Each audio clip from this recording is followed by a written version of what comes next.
들으라 이스라엘아, 여호와는 우리 하나님이요 여호와는 유일하시다.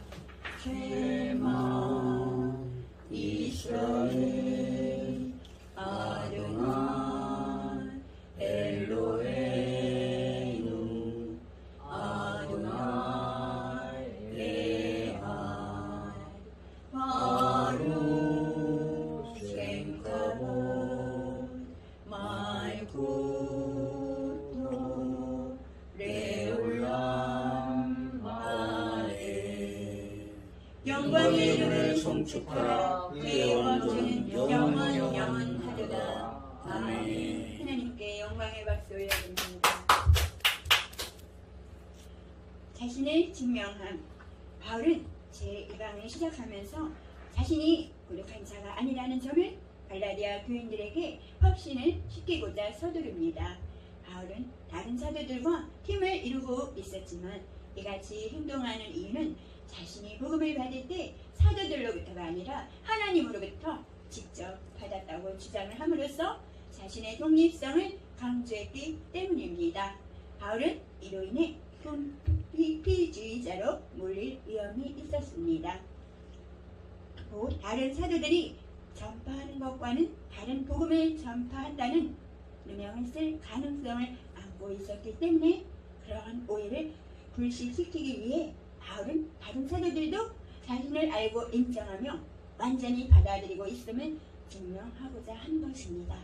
예루살렘에 간 이유를 밝히다. 14년 후에 내가 바나바와 함께 디도를 데리고 다시 예루살렘에 올라갔노니 계시를 인하여 올라가 내가 이방 가운데서 전파하는 복음을 저희에게 제출하되 유명한 자들에게 사사로이 한 것은 내가 다름질하는 것이나 다름질하는 것이 헛되지 않게 하려 함이라. 갈라디아서 2장 1절과 2절을 통해서 알 수 있습니다. 바울은 회신 이후에 사도들과 접촉할 일이 거의 없었습니다. 예수 그리스도를 영접한 후 3년 만에 처음으로 베드로를 방문하기 위해 예루살렘에 간 적이 있고 다시 14년이 지난 후에 예루살렘에 왔습니다. 본문에서 바울은 예루살렘에서의 경험을 회상하고 있었습니다.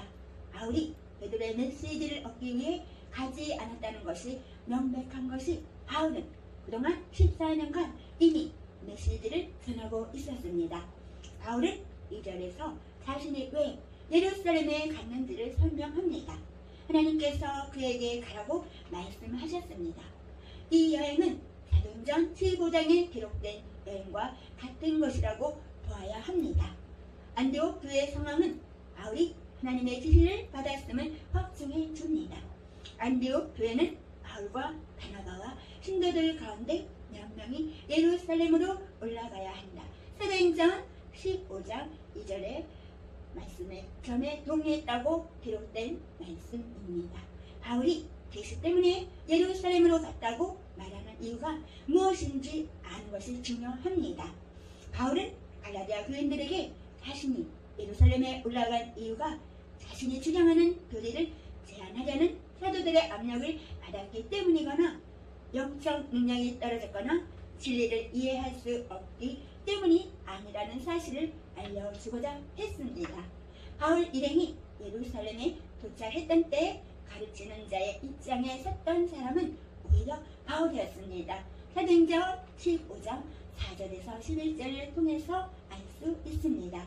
바울과 바나바는 예루살렘에 도착한 후 자신의 일행이 행한 사역 중에 일어난 일들이 어떤 것들이었는지 만나는 사람들에게 모두 이야기를 했다고 사도행전 15장 4절에 교회와 사도와 장로들에게 영접을 받고 하나님이 자기들과 함께 계셔 행한 모든 일을 말하며 기록된 말씀입니다. 바울과 바나바는 회중과 만나기 전에 지도자들과 만나서 회중과 만나는 일을 적극적으로 추진해 줄 것을 예루살렘 교회 지도자들에게 요청했습니다. 바울의 관심은 모든 사도가 유대주의자들에게 대항하여 공동 전선을 형성하는 것이었습니다. 바울은 은혜의 복음을 가르쳤습니다. 그것은 다른 사람들이 전파하는 것과 조금도 다름이 없는 것이었지만 할례당 유대주의자들이 구원받기 위해서는 할례를 받아야 한다라며 주장했기 때문에 그것은 매우 중요한 문제였으므로 해결하고 넘어가야만 했습니다. 바울은 자신의 교회를 수양하기 위해 예루살렘에 간 것이 아니었으며 사도들과 입장이 같은 것을 확인함으로써 그를 집요하게 따라다니며 자신이 하는 모든 일을 방해하는 유대주의자들을 멀리하려고 한 것입니다. 사도들은 바울과 절대 관계에 있지 않았습니다. 그러나 그들이 율법주의자들에 대하여 불분명한 태도를 보이거나 반대했었더라면 이방인들 사이에서 바울이 행한 사역은 헛된 것이 되고 말았을 것입니다. 찬송 한곡하겠습니다.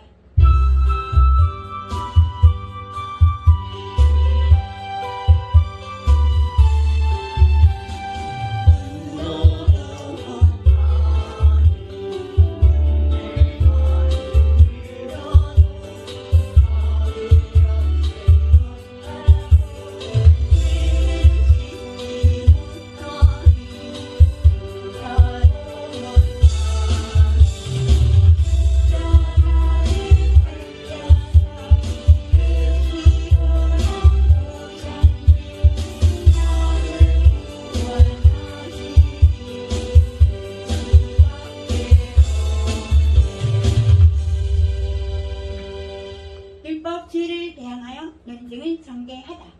그러나 나와 함께 있는 헬라인 디도라도 억지로 할례를 받게 아니하였으니 이는 가만히 들어온 거짓 형제 까닭이라. 저희가 가만히 들어온 것은 그리스도 예수 안에서 우리의 가진 자유를 엿보고 우리를 종으로 삼고자 함이로되 우리가 일시라도 복종치 아니하였으니 이는 복음의 진리로 너희 가운데 항상 있게 하려 함이라. 유명하다는 이들 중에 본래 어떤 일이든지 내게 상관이 없으며 하나님은 사람의 외모를 취하지 아니하시나니 저 유명한 이들은 내게 더하여 준 것이 없고 갈라디아서 2장 3절에서 6절을 통해서 알 수 있습니다. 대종하여 구원받았으나 할례를 받지 않은 이방인인 디도가 바울과 함께 예루살렘에 갔습니다. 할례 받지 않은 그러나 구원받은 이방인들의 출현이 논증의 가해층 무게를 부여했다는 것은 참으로 놀라운 일입니다. 만약 누군가가 할례받은 자만이 구원받는다는 이야기를 하려고 한다면 먼저 디도에게 구원에 관하여 이야기하도록 기회를 주어야 했을 것입니다. 유대주의자들은 사도들과 예루살렘에 있는 교회들도 구원받기 위해서는 할례를 받아야 한다는 점을 강조한다고 거짓으로 주장하고 있었습니다. 이와 같은 상황에서 디도는 좋은 모범이 되었습니다. 디도에게 있어서는 그리스도를 통한 하나님의 은혜가 유대주의자들이 주장하는 의식법을 이긴 것입니다. 유대주의자들은 예루살렘의 지원을 호소했으나 결국은 지원을 얻지 못했습니다. 디도가 예루살렘에 있을 때 사도들은 디도에게 할례받을 것을 요구하지 않았습니다. 바울은 그 점을 갈라디아 교인들에게 주지시키는 것입니다. 예루살렘의 모 교회 사도들이 이방인들의 할례를 요구하지 않는데 예루살렘 밖에서 사도가 아닌 유대주의자들이 어떻게 할례를 요구할 수 있겠는가? 바울은 예루살렘에서 크게 승리하였습니다. 그러나 승리를 쉽게 얻은 것은 아닙니다. 그 이유는 예루살렘 교인 중에 유대주의자들도 있었기 때문입니다. 바울은 그들을 거짓 형제들 4절에 말했습니다. 이 거짓 형제들은 참된 신자들이 아니라 그들은 율법주의자들로서 구원을 마치 임금을 받듯이 행위의 대가로 얻어보려고 노력하였으며 그 결과 은혜의 구원을 약화시켰다고 갈라디아서 5장 2절을 통해 알 수 있습니다. 4절은 이 거짓 형제들이 우리의 자유를 엿보기 위하여 가만히 들어왔다고 말하고 있습니다. 이 말의 의미는 유대주의자들이 복음의 약점, 즉 그리스도가 제공한 자유 안에 내포되어 있는 약점을 찾으려고 노력하고 있다는 것입니다. 예수 그리스도께서는 아들이 너희를 자유케 하면 너희가 참으로 자유하리라. 요한복음 8장 36절에 말씀하셨습니다. 예루살렘 회의 석상에 살구문이 들어온 유대주의자들은 어떻게 해서든지 모순이나 허점을 발견하여 은혜의 복음을 손상케 하고 오직 자신들의 방법만이 최선의 것임을 입증하려고 노력했으나 실패했고 그 이유는 예수 그리스도 안에는 있는 자유가 너무나 견고하였으며 율법주의와도 도저히 비교할 수 없을 정도로 좋은 것이었기 때문이었습니다. 예수 그리스도 안에는 율법이 요구하는 그 많은 외적인 의식들로부터의 자유가 있습니다. 예수 그리스도께서 인간에게 오셔서 이렇게 말씀하셨습니다. 너희가 문제를 안고 있구나. 문제는 바로 너다. 내가 너로부터 너를 자유케 하리라. 자신으로부터 자유롭게 되는 것, 그것이 진정한 의미에서 자유롭게 되는 것입니다. 바울은 그 사실을 잘 알고 있었기 때문에 유대인들의 기도가 성공할 수 없었습니다. 바울과 바나바의 단호했던 자세와 예루살렘에 있는 사도들과 지도자들의 강력한 후원은 유대주의자들에게 예루살렘의 최고 지도자들이 바울의 전하는 은혜의 말씀에 동의하고 있다는 사실을 보여주었습니다. 17년 동안은 바울은 예루살렘 교회로부터 독립하여 말씀을 전하고 있었습니다. 바울이 예루살렘에 왔을 때 그곳의 위대한 지도자들, 저 지극히 명망이 높은 이들은 바울에게 아무것도 더하여 줄 수 없었다고 6절에 기록하고 있습니다. 그들은 결코 바울을 가르치지 않았을 뿐만 아니라 바울이 이미 알고 있었던 내용에 아무것도 덧붙이지 않았습니다. 바울은 다른 사도들과 똑같은 신뢰의 요소들과 권위를 지닌 사도회의 정식 일원이었다는 것입니다. 위탁받고 추천받고 다짐받은 바울. 도리어 내가 무할례자에게 복음 전함을 맡기를 베드로가 할례자에게 맡음과 같이 한 것을 보고 베드로에게 역사하는 그를 할례자의 사도로 삼으신 이가 또한 내게 역사하사 나를 이방인에게 사도로 삼으셨느니라. 또 내게 주신 은혜를 알므로 기둥같이 여기는 야고보와 게바와 요한도 나와 바나바에게 교제의 압수를 하였으니 이는 우리는 이방인에게로 저희는 할례자에게로 가게 하려 함이라. 다만 우리에게 가난한 자를 생각하는 것을 부탁하였으니 이것을 나도 본래 힘써 행하노라. 갈라디아서 2장 7절에서 10절을 통하여 알 수 있습니다. 7절에서 바울은 무할례자의 복음과 할례자의 복음에 관하여 이야기합니다. 무할례자에게 가는 복음은 나에게 맡겨졌고 할례자에게 가는 복음은 베드로에게 맡겨졌습니다. 맡겨졌다. 복음은 같은 것이지만 대상이 다릅니다. 바울의 전파 대상은 이방인이었고 베드로의 전파 대상은 유대인이었습니다. 바울은 8절에서 극적인 주장을 하고 있습니다. 그는 같은 성령께서 같은 말씀을 전할 수 있게 하셨다고 말합니다. 그렇게 할 수 있는 능력을 성령께서 바울과 베드로에게 주신 것입니다. 그들의 사역은 모두 하나님에 의해서 보증되었으며 승인되었습니다. 그리고 9절에는 교회의 기둥인 베드로, 게바와 야고보와 요한이 바울 안에 역사하는 하나님의 은혜와 능력을 인식하고 있다는 사실이 나타나 있습니다. 그들은 바울과 바나바에게 교제의 오른손을 내밀었습니다. 오늘날 우리는 모든 사람과 악수합니다. 그것은 특별한 의미가 없는 것입니다. 그러나 그 당시의 악수는 약속과 신뢰와 우정의 표현이었습니다. 그것은 성도로서 교제 악수였던 것입니다. 그대로부터 나온 임칭 명사를 우리는 동반자라고 번역할 수 있습니다. 예루살렘 교회의 기둥인 야고보, 베드로, 요한은 바울을 동반자로 받아들였습니다. 더욱이 바울의 복음이 받아들여졌다면 그의 사도권도 받아들여졌음이 명백합니다. 예루살렘의 사도들이 바울의 손을 잡고 우리는 동반자입니다 라고 말했다는 것을 듣고 유대주의자들의 표정이 어떠했겠는가를 상상해 보라. 그것은 유대주의자들의 근본적인 회개를 뜻하는 것이었습니다. 찬양 한곡하겠습니다.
바울의 교리와 부르심에 만족하면서 예루살렘 교회는 가난한 자를 기억할 것을 바울에게 부탁했습니다.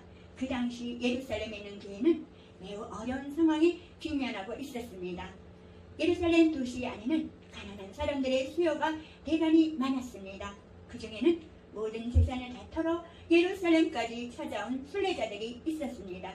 이들 가운데 일부는 구원받은 자들이었으며 그들은 그곳에 머물면서 돌아가려고 하지 않았습니다. 그들은 기독교 공동체와 함께 머물러 있기를 원했지만 도시 안에서는 생계의 수단이 막막했습니다. 그들을 구제하기 위한 자금은 다른 경로를 통하여 마련되었습니다.